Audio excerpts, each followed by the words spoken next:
Breakup के बाद हमारा मेन कैरेक्टर मस्त घूम रहा था और ट्रेन में उसे एक लड़की मिलती है। उसके बॉयफ्रेंड के पीछे बहुत सारी कंट्रीज की पुलिस पड़ी हुई थी। अब सबको लगता है कि उस लड़की का बॉयफ्रेंड ही हमारा मेन कैरेक्टर ही है। अब आगे क्या होगा ये हम आज की हमारी मूवी द टूरिस्ट एक थ्रिलर हॉलीवुड मूवी में देखेंगे। एक बहुत ही अच्छी मूवी है और इसका एंड भी बहुत ही मजेदार बन जाता है, तो अंत तक इस वीडियो को जरूर देखिएगा। अगर आपको वीडियो अच्छा लगता है तो प्लीज इसे लाइक और कमेंट जरूर कर दीजिए। तो बिना किसी तरीके एक्सप्लेनेशन स्टार्ट करते हैं। मूवी स्टार्ट होती है और हम देखते हैं कि इंटरपोल की पुलिस एक लड़की पर नजर रख रहे थे। इस लड़की का नाम है एलिस। एलिस हमेशा की तरह एक कैफे पर जाती है। यूजुअल सा उसने ऑर्डर दिया। ये सब लोग उस पर नजर रखे हुए थे। इंटरपोल का ये ऑपरेशन जो चल रहा है इसका हेड है जॉन, और जॉन ही इन्हें सब कुछ इंस्ट्रक्शन दे रहा था। उस कुरियर वाले को भी पकड़ लिया जाता है क्योंकि उन्हें लग रहा था कि जिसका वो पीछा कर रहे हैं अलेक्जेंडर, ये वो कुरियर वाला ही है। एलिस लेटर पढ़ती है जिसमें लिखा हुआ था कि अब एक तुम ट्रेन पकड़ना। ट्रेन में मेरी हाइट का कोई आदमी होगा तो उसके पास जाकर बैठना, यानी कि पुलिस को लगेगा कि वो मैं ही हूँ। एक लोकेशन पर उसे पहुंचने के लिए कहता है। ये लेटर पढ़ने के बाद इसमें इंस्ट्रक्ट भी किया गया था कि इसे वो जला दे, तो एलिस ऐसा ही कर दिया। लेटर को जलाने के बाद वो वहां से जाने लग गए। जल्दी से उसका पीछा किया जाता है और उस लेटर के पास भी सब लोग पहुंच गए। लेटर का आग बुझाने की वो कोशिश करते हैं पर वो पूरी तरीके से ब्लैक हो चुका था। फिर भी फॉरेंसिक की मदद से इसे कुछ ना कुछ तो निकाल पाएंगे। एलिस बड़ी चालाकी से अपना पीछा छुड़वा कर ट्रेन में बैठ जाती है। इसके बाद जॉन को उसके बॉस ने बुलवाया। उसे कहते हैं इस ऑपरेशन में मैं $8 मिलियन खर्च कर चुका हूँ और अब तक मुझे कोई भी रिजल्ट नहीं आया। एक्चुअल में एलिस की बॉयफ्रेंड जिसका नाम है अलेक्जेंडर उसे ढूंढने की कोशिश कर रहे थे। अलेक्जेंडर का ही एलिस को लेटर आया था। अलेक्जेंडर के पास $700 मिलियन के एसेट्स है। कोई भी रिजल्ट मिल नहीं रहा था, तो इस वजह से जॉन के बॉस ने उसे टाट कर ये केस उससे वापस ले ली। जॉन आसानी से अपने सर्च पे से पीछे हटने वाला नहीं था। उसने इन्वेस्टिगेशन को कंटिन्यू रखा। फॉरेंसिक्स की मदद से उस लेटर को जोड़ने की कोशिश कर रहे थे।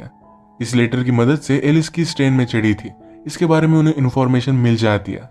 एलिस ने अलेक्जेंडर की हाइट का आदमी देखा, उसके पास जाकर वो बैठ गई। ये हमारा मेन कैरेक्टर है, इसका नाम है फ्रैंक। फ्रैंक स्मोक कर रहा था पर वो एलिस से कहता है कि इलेक्ट्रॉनिक सिगार है, इससे कोई भी स्मोक नहीं निकलेगा।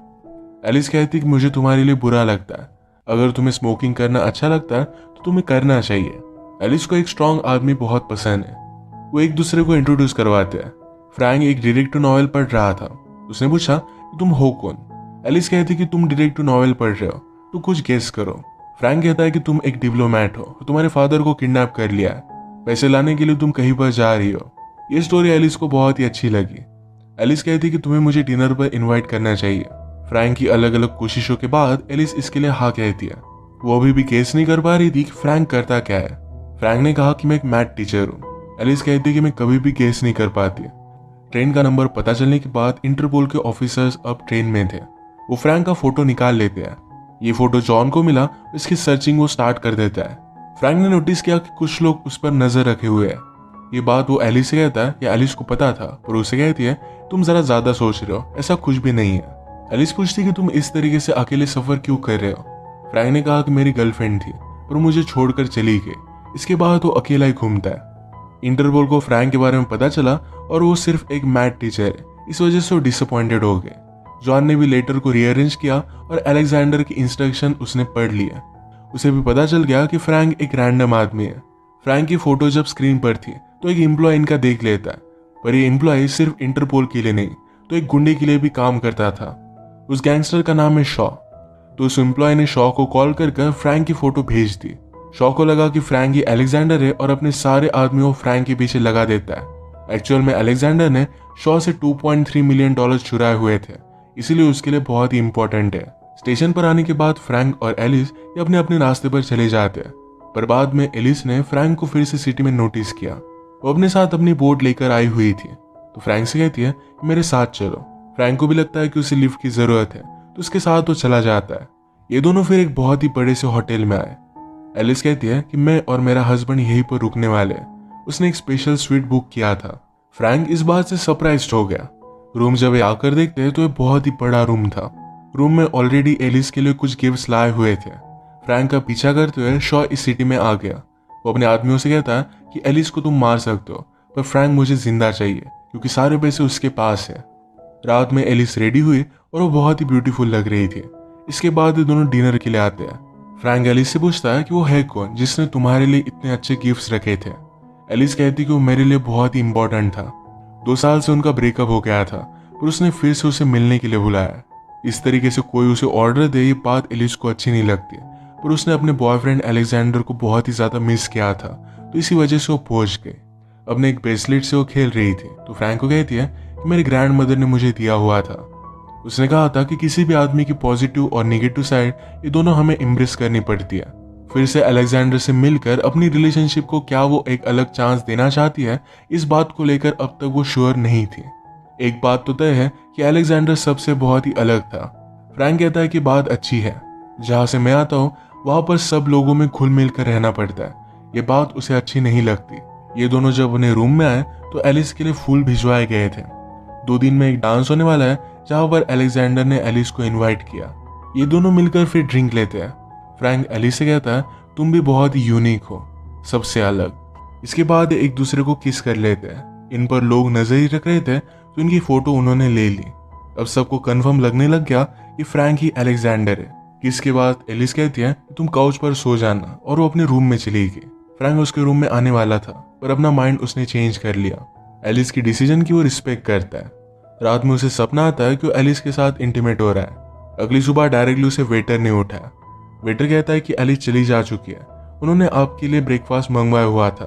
वो इस सारी सिचुएशन को ग्रास कर पाता तभी शॉक के आदमी होटल पर पहुंच गए। वो डायरेक्टली रूम में घुस आते। उन्होंने उससे कहा कि चलो हमारे एक फ्रेंड से मिलने के लिए हमें जाना है। फ्रैंक डर जाता है और वहां से भागने लग गया। ये डायरेक्टली गोली चलाने लग गए। फ्रैंक ने होटल मैनेजर को कॉल करने की कोशिश की, पर उसे फ्रेंच आती नहीं थी। वो खिड़की से निकलकर भागने लगता है। फ्रैंक को भागते हुए एलिस देख लेती है। पुलिस ने भी नोटिस किया कि शॉक के आदमी फ्रैंक के पीछे पड़े हुए हैं। पुलिस को पता है कि फ्रैंक एक नॉर्मल आदमी है, तो जॉन को कॉल करते हैं। उन्होंने कहा कि वो लोग जॉन को मार देंगे। जॉन बहुत ही फोकस था। पुलिस एलिस का पीछा कर रहे थे, तो वो कहता है कि उसी का पीछा करना कंटिन्यू करो। फ्रैंक को बचाना उसकी प्रायोरिटी नहीं थी। फ्रैंक ने रूफ टॉप से होकर भागने की बहुत कोशिश की, पर एक डेड एंड पर वो आ गया, जहां से उसे जंप करना यही सिर्फ ऑप्शन था। वो ऊपर चढ़ तो जाता है, पर नीचे पुलिस ने उसे नोटिस कर लिया। उसे जंप मारने के लिए मना करते हैं। पुलिस ने बैकअप भी बुलवाया, तब तक जॉन जंप कर देता है। अपनी जंप की वजह से उसने पुलिस को भी पानी में डाल दिया। शॉक के आदमी जंप नहीं करते और इस वजह से जॉन बच गया था। वो आगे भागने की कोशिश करता है, पर पुलिस उसे पकड़ लेते हैं। पुलिस ऑफिसर ने फ्रैंक से बात की। उसे पूछते हैं क्या तुम्हें मर्डर रिपोर्ट करना है। फ्रैंक कहता है कि कुछ लोग मेरा मर्डर करने की कोशिश कर रहे थे, मैं रिपोर्ट करने के लिए आया हुआ था। ऑफिसर कहते हैं कि ये तो इतना ज्यादा सीरियस नहीं है। फ्रैंक को लगता है कि उसे किसी अमेरिकन एम्बेसी के आदमी से बात करना चाहिए। वो इस पुलिस ऑफिसर को सारी सिचुएशन समझाता है। कहता है कि एक लड़की से मैं ट्रेन पर मिला था। उस लड़की का बॉयफ्रेंड किसी इलीगल काम में फंसा हुआ है। सबको लगता है कि मैं उसका बॉयफ्रेंड हूँ और इसी वजह से सब लोग मेरे पीछे पड़े हुए हैं। इस बात पर पुलिस ऑफिसर बिलीव नहीं करता और डायरेक्टली जेल में डाल देता है। फ्रैंक ने कहा कि आप ये नहीं कर सकते। पुलिस ऑफिसर ने कहा तुमने मुझे जो भी बात बताई, एक बार मैं इसे कंफर्म कर देता हूँ, इसके बाद मैं तुम्हें जाने दूंगा। बेचारा फ्रैंक बाकी कैदियों के बीच में बहुत ही ज्यादा डर गया था। रात में पुलिस ऑफिसर उसके पास आया। कहता है कि अब हमें यहाँ से चलना है। वो उसे हथकड़ियां पहनाता है और अपनी बोट में एक सुनसान सी जगह पर लेकर जा रहा था। पुलिस ऑफिसर ने कहा कि शॉ को लगता है कि तुम अलेक्जेंडर हो और तुम्हारे लिए वो बहुत सारे पैसे देने के लिए रेडी था। ये पैसे उसने ले लिए हैं और फ्रैंक को उसके पास वो लेकर आया है। जब वो बोट पार्क कर पैसे ले रहा था, तभी स्लोली वहां पर एलिस आ गए। वो फ्रैंक की बोट को अपनी बोट से बांध देती है। उसे अपने साथ खींचकर लेकर जा रही थी। शॉ के आदमी नोटिस करते हैं, उसका वो पीछा करने लग गए। भागते भागते एक आदमी फ्रैंक के बोट पर चढ़ आया था। फ्रैंक उससे पीछा छुड़ाने का बहुत ही कोशिश करता है, पर उसके पास नाइफ थी तो कुछ भी कर नहीं पाता।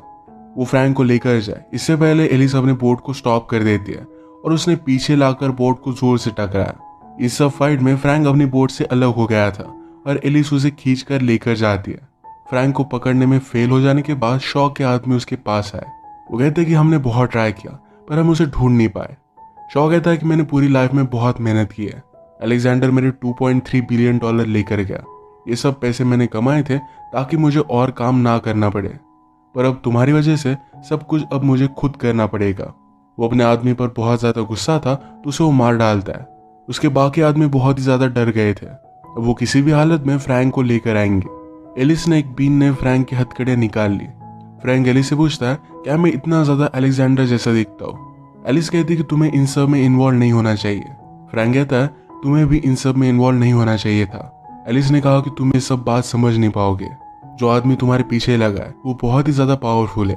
फ्रैंक कहता है कि अलेक्जेंडर ने ऐसे आदमी से पंगा लिया, वो सचमुच में स्पेशल होगा। उसने पूछा कि मैं बहुत ही नॉर्मल हूँ, या कभी तुम मुझसे प्यार कर पाओगी। एलिस इस बात को टाल देती है। इसके बाद ये दोनों सिटी में आए और एलिस कहती है कि मेरी बोट बांध दो। इस मौके का फायदा उठाकर एक बैग उसने फ्रैंक को दे दी और वहां से वो चली जाती है। इस बैग में बहुत सारे पैसे थे। एलिस ने कहा फिर से अमेरिका वापस चले जाओ। फ्रैंक उसे कहना चाहता था कि वो उसे बहुत प्यार करता है। इसके बाद एलिस डायरेक्टली इंटरपोल के ऑफिस में आती है। उसने जॉन से बात की और कहा कि मैं अलेक्जेंडर तुम्हें दे सकती हूँ। जॉन ने कहा कि तुम्हें अचानक से क्या हो गया, तुम हमारे लिए काम कर रही थी और अलेक्जेंडर के साथ 2 साल थी, तुमने कभी भी उसे धोखा नहीं दिया। इसके बाद तुम एक टूरिस्ट से मिली और अलेक्जेंडर को धोखा देने के लिए रेडी हो गई। क्या तुम फ्रैंक से प्यार करती हो? एलिस इस बात का जवाब नहीं देती, पूछती है क्या तुम्हें डील मंजूर है। जॉन ने डील ले ली और एलिस कहती कि कल एक डांस है जहां पर अलेक्जेंडर ने मुझे बुलवाया हुआ था। एलिस ने दिए हुए पैसे लेकर फ्रैंक अपने लिए एक अच्छा सा सूट बाय करता है। उसे इस डांस के बारे में पता है तो यहीं पर वो आने वाला है। इंटरपोल के सारे एजेंट एलिस पर नजर रख रहे थे। एक आदमी ने उससे आकर बात की और कहा कि मुझे नहीं लगा था कि तुम यहाँ पर आओगी। उसे यहाँ देखकर सरप्राइज था, शायद ये अलेक्जेंडर का आदमी था। इसके बाद पार्टी में अचानक से एक आदमी आकर एलिस के हाथ में एक चिट्ठी देकर जाता है। एलिस ने उसे पहचान लिया कि वो अलेक्जेंडर है। उसे रोकने की कोशिश करती है पर अलेक्जेंडर दूर चला गया था। वो उसे पकड़ पाती उससे पहले फ्रैंक उसका रास्ता रोक लेता है। उसने कहा कि मैं तुम्हारे साथ कोई भी रिलेशनशिप नहीं रख सकती। अचानक से म्यूजिक स्टार्ट हो गया था और फ्रैंक कहता है कि मेरे साथ डांस करो। एलिस ने कहा कि तुम्हें यहाँ पर नहीं होना चाहिए था। फ्रैंक कहता है कि पूरे वर्ल्ड में मैं सिर्फ तुम्हारे साथ ही होना चाहता हूँ। फ्रैंक ने कहा कि तुम्हारे फ्रेंड अलेक्जेंडर का प्लान अब तक काम नहीं कर रहा, इसके आगे भी क्या ये प्लान वर्क करेगा इसके बारे में हमें पता नहीं है। उसे उसके साथ आने के लिए कह रहा था। एलिस कहती कि तुम्हें यहाँ से चले जाना चाहिए, तुम कोई भी स्पेशल नहीं हो। तुम्हारी और अलेक्जेंडर की हाइट मैच करती थी और इसी वजह से ट्रेन में मैं तुम्हारे पास आकर बैठी। मैं तुम्हारे लिए कुछ भी फील नहीं करती, पर ये बात झूठ थी। उसे सिर्फ बचाना चाहती थी। इसके बाद उसे छोड़कर जाने लग गए और फ्रैंक भी उसका पीछा करने लग गया। तभी इंटरपोल के आदमी फ्रैंक को लेकर जाते हैं। एलिस ने चिट्ठी दी तो अलेक्जेंडर ने उसे एक लोकेशन पर आने का पता दिया था। इसके बारे में अपने एयरबेस में वो जॉन को बता देती है और वहीं पर वो जा रही थी। बोर्ड में आने के बाद जॉन फ्रैंक से मिला, उसका मजा लेने का डिसाइड करता है। वो कहता है कि मुझे पता है कि तुम्हें अलेक्जेंडर हो, तुम्हारे पास हमारे $700 मिलियन है। ये सब तुम्हें वापस करने पड़ेंगे वरना मैं तुम्हें जेल में डाल दूंगा। फ्रैंक ने कहा कि मैं सिर्फ एक मैथ्स टीचर हूँ। जॉन कहता है कि मैं तुम पर बिलीव नहीं करता, अगर तुमने मुझे बताया नहीं तो हमेशा के लिए मैं तुम्हें जेल में डाल दूंगा, तुम्हारा कोई भी हेल्प नहीं कर पाएगा। बेचारा फ्रैंक बहुत ही ज्यादा डर गया था। तभी जॉन उसे सब कुछ सच बता देता। तभी जॉन कहता है कि मुझे पता है कि तुम एक्चुअल में कौन हो। जॉन की कलीग नोटिस करते हैं कि एलिस का पीछा शॉ भी कर रहा है। जब एलिस लोकेशन पर पहुंची तो शॉ और उसके आदमी भी वहीं पर पहुंच चुके थे। शॉ ने एलिस से कहा एक बार मेरी वाइफ ने मुझ पर चीट किया था, जिस आदमी के साथ वो थी उसकी पूरी फैमिली को मैंने मार डाला था, उसके बाद मेरी वाइफ को भी मैंने मार डाला। ये बात सिर्फ मेरी वाइफ की थी, पर अलेक्जेंडर ने मेरे पैसे ले लिए, मैं उससे रिलेटेड किसी को भी छोड़ने नहीं वाला। वो एलिस से पूछता कि अलेक्जेंडर यहाँ पर आ रहा है। एलिस कहती कि मुझे पता नहीं है। शॉ पूछता है कि मेरे पैसे कहाँ है, उसने तुम्हें यहाँ पैसे लेने के लिए भेजा होगा। एलिस कहती कि मुझे पता नहीं है। शॉ श्योर था कि यही आसपास कहीं पर एक सेफ है जहां पर पैसे होंगे। वो इसे ढूंढने लग गया पर कहीं भी ढूंढ नहीं पाता। इंटरपोल के आदमियों ने इन्हें घेर लिया था, ये जब चाहे शॉ को मार सकते थे। शॉ एलिस से कहता है मुझे जल्द से बता दो वरना मैं तुम्हें मार डालूंगा। एलिस उसे बता नहीं रही थी तो इंटरपोल के ऑफिसर कहते हैं जल्दी से हम शॉ को मार देते वरना वो एलिस को मार डालेगा। पर जॉन ने कहा कि अलेक्जेंडर किसी भी वक्त यहाँ पर आता होगा, हमें उसके लिए वेट करना चाहिए। एलिस जिए या मरे इस बात से जॉन को कुछ भी फर्क नहीं पड़ता था। ये सब बात फ्रैंक ने नोटिस की। शॉ अब एलिस को मारने वाला था तो एलिस उसे सेफ कहा है इसके बारे में बता देती है। शॉ ने ओपन किया पर यहाँ पर एक पासवर्ड था।